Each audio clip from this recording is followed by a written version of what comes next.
ঈদের দিন এরকম একটা সেমাই রেসিপি যদি আপনার ঘরে থাকে তাহলে ঈদের আনন্দ আরও দ্বিগুণ হয়ে যাবে। তাই দেরি না করে আজই এটা তৈরি করে নিন এবং ঈদকে দ্বিগুণ খুশি বাড়িয়ে দিন এরকম একটা সেমাই রেসিপি করে। তো বন্ধুরা, চলো আমার সাথে দেখে নাও আমি কিভাবে এই রেসিপিটা তৈরি করেছি। আসসালামু আলাইকুম, পবিত্র ঈদ উল ফিতরের অনেক অনেক শুভেচ্ছা। আবারও ওয়েলকাম জানাচ্ছি নতুন একটা ভিডিও দেখার জন্য।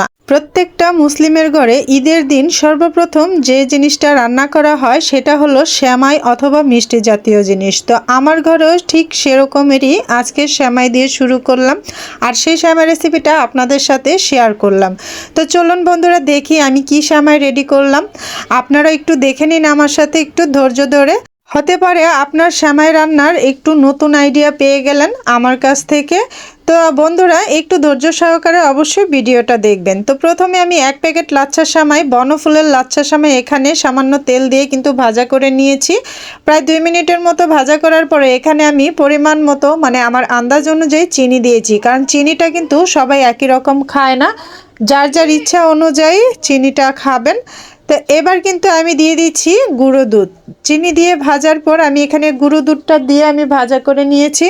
গুঁড়ো দুধ এখানে দিয়েছি আমি প্রায় 3 টেবিল চামচের মতো, আপনারা চাইলে আরও বেশি বাড়িয়ে দিতে পারেন। তো আমি আমার প্রয়োজন অনুযায়ী দিয়েছি। আর এটাকে প্রায় অনেকটা সময় একদম লো হিটে ভাজা করে লাল লাল করে ভাজা করে নিতে হবে। যতটা ভাজা করবেন ততটা ক্রিস্পি হবে, খেতে ভালো লাগবে এবং আরও বেশি খাওয়ার স্বাদ বেড়ে যাবে।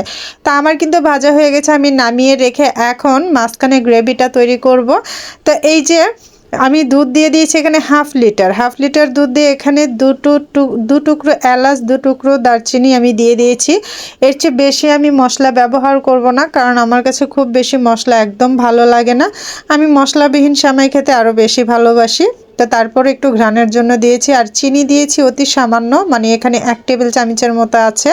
এই পর্যায়ে দুধটা জাল হতে যাচ্ছে, তা আমি এর মধ্যে সামান্য লবণ দিয়ে দিলাম 1 চিমটি। আমার মিষ্টি জাতীয় জিনিসে লবণ না দিলে একদম ভালো লাগে না, তা আমি একটু লবণ দিয়ে দিলাম।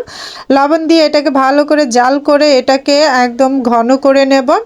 আর এটাকে ঘন করে নেওয়ার পর এর মধ্যে আমি দিয়ে দেব আরও পাউডার মিল্ক ব্যবহার করলে এই দুধটা আরও বেশি ঘন হয়ে যাবে, খেতে আরও মাখো মাখো মানে ক্রিমি হবে, খুবই ভালো লাগবে। তো এখানে আমি খুব বেশি না 2 থেকে 3 টেবিল চামচের মতো পাউডার মিল্ক ব্যবহার করলাম। তো এটা দেওয়ার পরে এটা একটু আমি দানা দানা করে রেখেছি, এই কারণে গরম দুধের উপরে দিয়েছি। আর এটা যদি আপনারা দানা দানা না রাখতে চান তাহলে এটা বলক আসার আগে মানে ঠান্ডা ঠান্ডা থাকতেই দিয়ে দেবেন, আর না হলে দলা পেকে যাবে। আর আমি দলা পাকানোর জন্যই আমি দিয়েছি, যাতে এটা মুখে লাগলে একটা অন্যরকম স্বাদ আসে। তা আমি এরকমটা করেছি, আপনারা চাইলে লাগিয়ে দেবেন। তো এখন দুধটা প্রায় ঘন, অনেকটাই মানে ঘন হয়ে গেছে। এখন কাস্টার্ড পাউডার দিয়ে দেব।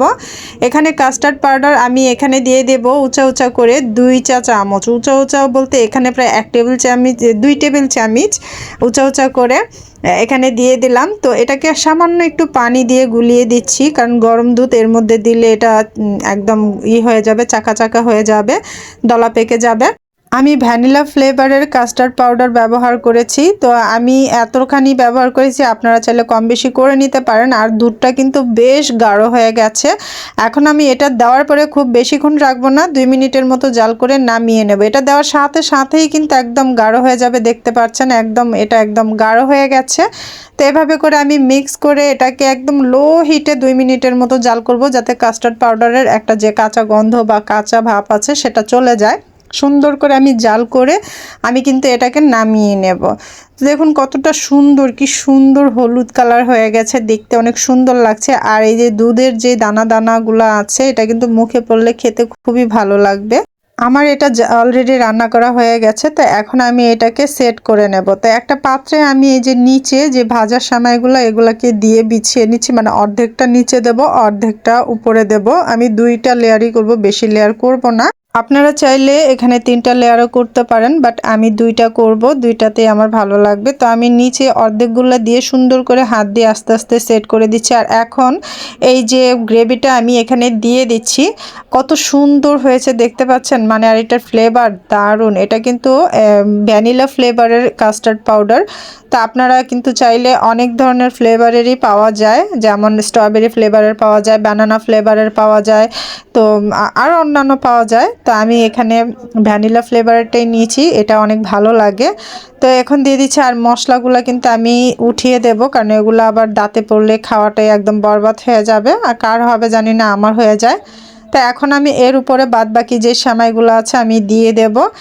তো এটা কিন্তু খুবই মজা হয়, খুবই মজা। তো এটাকে স্পেশালি সবাই বলে থাকে নোয়াবি সেমাই। এই নোয়াবি সেমাইটা কিন্তু সত্যি খুবই, মানে নামটা যেমন একদম স্বাদে, দেখতে, খেতে, আর এটা মানে কি বলবো, সব কিছুতেই একদম পারফেক্ট। এই নোয়াবি সেমাইটা কিন্তু সবাই তৈরি করতে কম বেশি জানে, আর যারা জানে না এরকম একটা রেসিপি এখনই তৈরি করে নিন।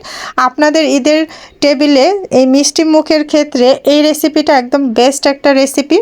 প্রত্যেকের ঘরে ঘরেই এরকম একটা রেসিপি অবশ্যই থাকা দরকার। সবাই একটু খাওয়ার স্বাদ নেবেন, সবার কাছেই ভালো লাগবে। ঈদ মানে আনন্দ, ঈদ মানে খুশি, আর এই ঈদের খুশি সবার ঘরেই থাক, সেটা যে কোনোভাবেই হোক। কারো খাওয়া দিয়ে, কারো ঘোরাফেরা, কারো আনন্দ, মানে এক একজনের আনন্দ এক এক রকম। তা আমি না হয় একটু খাওয়া দিই, ঘরে সবাইকে আনন্দ বা আপনাদের আনন্দ উপভোগ দিই।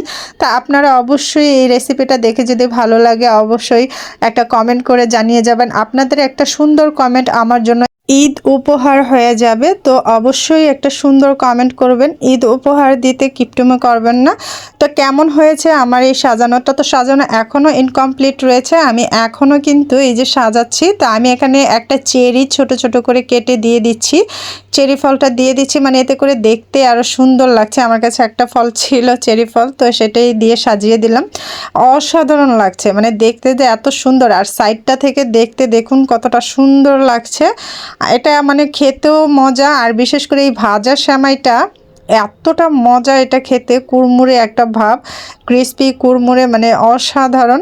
তো এই যে দেখুন, আমি একটু দেয়ালের কাছ থেকেও দেখে দিচ্ছি। তো যাই হোক, এটা আসলে আমি ভালো করে দেখাতে পারছি না, তাই মানে এরকম করে দেখানোর চেষ্টা করছি। তা আপনাদের ঘরে অবশ্যই এই ঈদে ট্রাই করে নেবেন। আমি আজকে ঈদের দিন এই রেসিপিটা তৈরি করেছি আমার ফ্যামিলির জন্য, সবাই খেয়ে খুশি হয়েছে। আশা করি আপনারাও খেয়ে খুশি হবেন এবং আপনাদেরও ভালো লাগবে। আপনারা এক্ষুনি ট্রাই করে নিন, আর যারা বানাতে পারেন তারা তো পারেন। বিশেষ করে নতুন রাঁধুনি যারা আছে তাদের জন্য এই রেসিপিটা একদম বেস্ট একটা রেসিপি হবে, একটা শিক্ষণীয় রেসিপি হতে পারে। তো আপনাদের কাছে কেমন লেগেছে আজকের এই নোয়াবি সেমাইটা অবশ্যই কমেন্ট বক্সে জানিয়ে যাবেন। ঈদ স্পেশাল নোয়াবি সেমাই, এই সেমাইটা মানে খেলে মুখে লেগেই থাকবে। এটা যে কোনো সময় আপনারা তৈরি করে কিন্তু মেহমানদেরও খাওয়াতে পারেন, একদম প্রশংসায় মুখরিত করে দেবে, এত মজার এই সেমাইটা হয়। দেখতে যতটা সুন্দর, লোভনীয়, খেতে ততটাই ক্রিমি। মাঝখানের যে ক্রিমের যে লেয়ারটা সেটা তো কি বলবো, এত মজা, মানে সেই লেভেলের মজা। তো বলে না সেই স্বাদ, একদম সেই স্বাদ। তো যাই হোক, সবার কাছে আজকের এই ঈদের দিনেই এই রেসিপিটা শেয়ার করলাম। আপনারা অবশ্যই ট্রাই করে দেখুন। ঈদ এখনও চলে যায়নি, 3 দিন আছে, এই 3 দিন সুন্দর করে এই রেসিপিটা তৈরি করে নিন। তা আপনাদের এই যে কেটে খেয়ে সবটাই দেখাচ্ছি, আমার কাছে তো বেশ ভালো লেগেছিল, আমি মানে সাথে সাথেই খেয়ে নিয়েছি। আশা করি আপনাদেরও ভালো লাগবে। তো এই তো অল্প সময়, একদম অল্প খরচে এই রেসিপিটা তৈরি হয়ে গেল। কতটা সুন্দর, কতটা মানে কালারফুল। তো এই ঈদে কে কী রেসিপি করেছেন অবশ্যই কমেন্ট বক্সে জানিয়ে যাবেন। সেমাই দিয়ে কার কোন রেসিপিটা ভালো লাগে অবশ্যই বলে যাবেন। আমার কাছে এই রেসিপিটা খুবই ভালো লেগেছে। আজকের মানে ঈদের দিন আমার ঘরে এটা সবাই পছন্দ করে খেয়েছে। আর আমার মিষ্টি আপু, ভাইয়া, বন্ধু বান্ধব সকল দর্শকদের জানাই ঈদ মোবারক। আল্লাহ হাফেজ, আসসালামু আলাইকুম।